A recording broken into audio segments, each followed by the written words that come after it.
उल्टाफारि ओनसोलनि सिङाव थानाय गराय बाजाराव नाबार्डनि मददजों गोदानै गंसे मार्केट सिट लुफुंनानै होदों ग्रीन लिफ NGOआ। बे हाबाफारियावनो 30 नं सानजा क'क्राझारनि MLA लरेन्स इस्लारि बिथाङा बाहागो लानानै रिबन हास'नानै होयो। लोगोसे लुफुंजानाय लाइ खुन्थियायाव हा होजेननानै बेखेवो।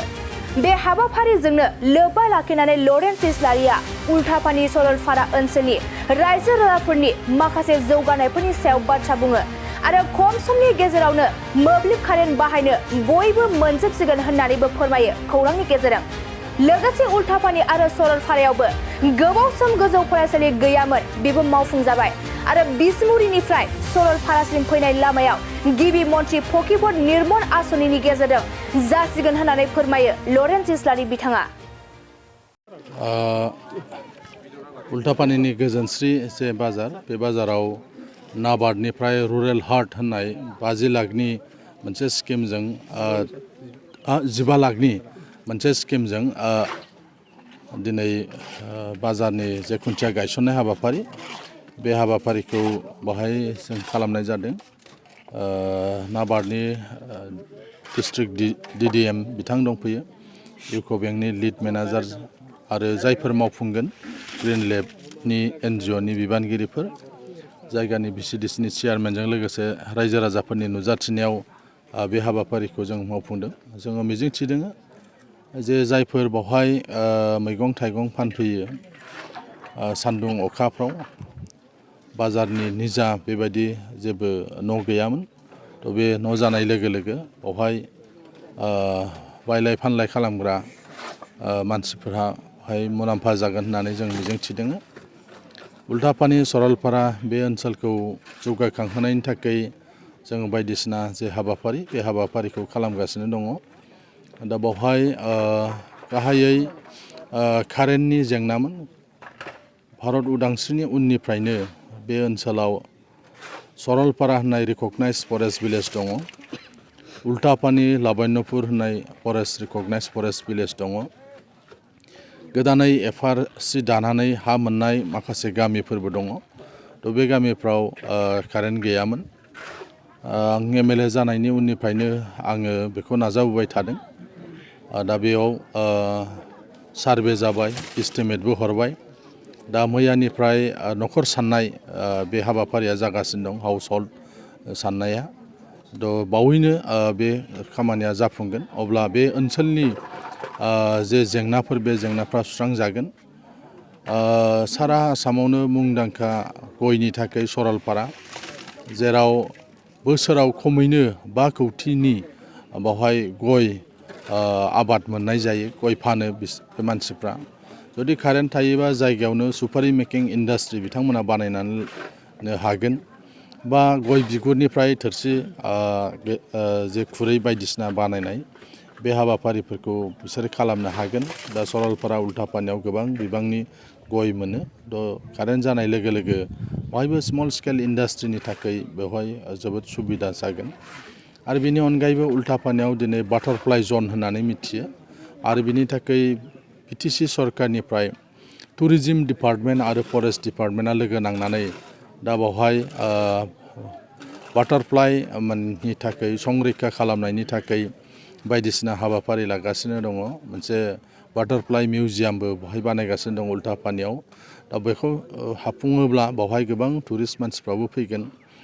दा टुरिस्ट फैयोबा थानो थाखाय नोजोर होनानै बावहाय जोङो जेरैखि जाया थाबैनो कारेन्टखौ जों बानायनायनि थाखाय नाजाबोबाय थादों, आरो बियो जाफुंनायनि लामायाव। दासान्दि लामाया हान्था मेलानि थाखाय उसुबिदा, नाथाय देग्लाय मुख्यमन्त्रि फकिफोर निर्मल आसनिनि गेजेरजों बे लामाया बाव जासिगोन। आं मिजिंथिदों दैज्लां बायनायनि लोगो लोगो बे खामानिखौ मावनो हागोन होननानै। मानोना दैज्लां बोथोराव लामा बानायनाय जाया, गतिके बे टेन्डारनि प्रसेस जासिगोन। आरो दैज्लां बायनायनि लोगो लोगो मुख्यमन्त्रि फकिफोर निर्मल आसनिनि गेजेरजों बिसमुरिनिफ्राय सरलपारासिम फैनाय जे लामा, बे लामायाबो जागोन। बावैसो दाननि सिगां उल्टाफानि जे ME स्कुल आरो सरलपारा जे ME स्कुल, बेयो हाइ स्कुलाव आपग्रेड जाबाय। गंनै हाइ स्कुल जासिगोन बावहाय, सरकारि हाइ स्कुल।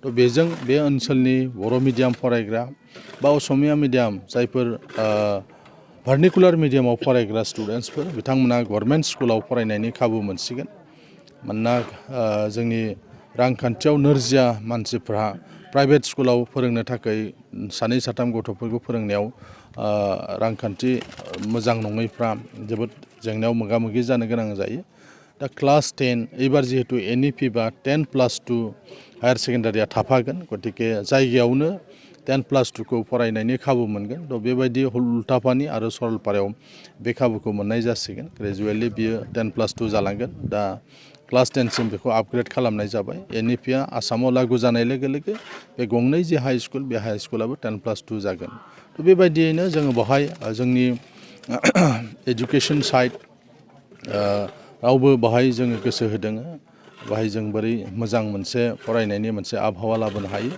फरेस्टनि संरैखानि थाखायबो रायजो राजाफोरखौ जों खावलायदों माने जेसेबां दा फरेस्ट दंबावो बेखौ जाहाथे बयबो प्रटेक्शन होयो बेखौ जों जाहाथे संरैखा खालामो मानोना दिनै जोङो लासै लासै हाग्राफ्रा जामनांनायनि उनाव माखासे जेंनाजों जोङो मोगा मोगि जों जानांहांनायखौ जों नुनो मोनो गतिके जेसेबां मानसि हाबनानै थाबाय जायफ्रा हा मोनबाय बिनि अनगायै जाहाथे गोदानै खुनु फरेस्ट सिफायनायनि थाखाय रावबो जेन' गोसो जाया बा बाहेरानिफ्राय फैनाय मानसिफोरखौ रावबो जेन थुलुंगा होआ रावबो जेन' आश्रय होआ जों बेखौ रायजो राजाफोरजों जों सावरायबाय थादों दिनैबो आङो बे खोथाफोरखौनो बे रायजो राजाफोरनि सिगाङाव खावलायदों जि दंबावो फरेस्ट बेखौ जाहाथे जोङो गोजोनथाव खौरां नोंथांमोननि थाखाय लानानै फैदों MRM मेम'रियेल हस्पिटालाव गोबां बेमार फाहामथाय होनायनि खाबु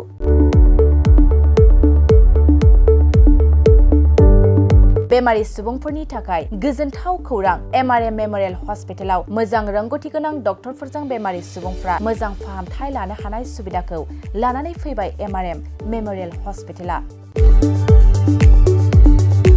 क'क्राझार सहरनि पुलिस पइन्ट आरो अमश्री हटेलनि साखाथियाव थानाय बयजोंबो मिथिसारजानाय MRM मेम'रियेल हस्पिटाला गोबां फेसिलिटिस खाबुफोर फोसावदों MRM मेम'रियेल हस्पिटालनि फेसिलिटिफ्रानो जाबाय critical care medicine emergency medicine paediatrician pathologist general medicine diabetologist OBS and gynae cardiology general surgeon neurosurgery advance laparoscopic ENT surgery department ophthalmologist surgical gastroenterologist neuropsychiatry onco surgery department dermatologist orthopaedics residential medical officer inter facility unit physiotherapy radiologist histopathological department urologist emergency department CT scan X-ray pathology department vaccinator department आरो MRM memorial हस्पिटालाव 24 घन्टा जेब्लाबो खुलाय थागोन लांलाय लाबोलायनि एम्बुलेन्सनि सुबिदायाबो 24 घन्टा थागोन गोबां मिथिनो थाखाय नैबे 9854081948 936 550 2048 जानबुं नाम्बाराव फन खालामनानै नोंथाङा मिथिनानै लानो हागोन।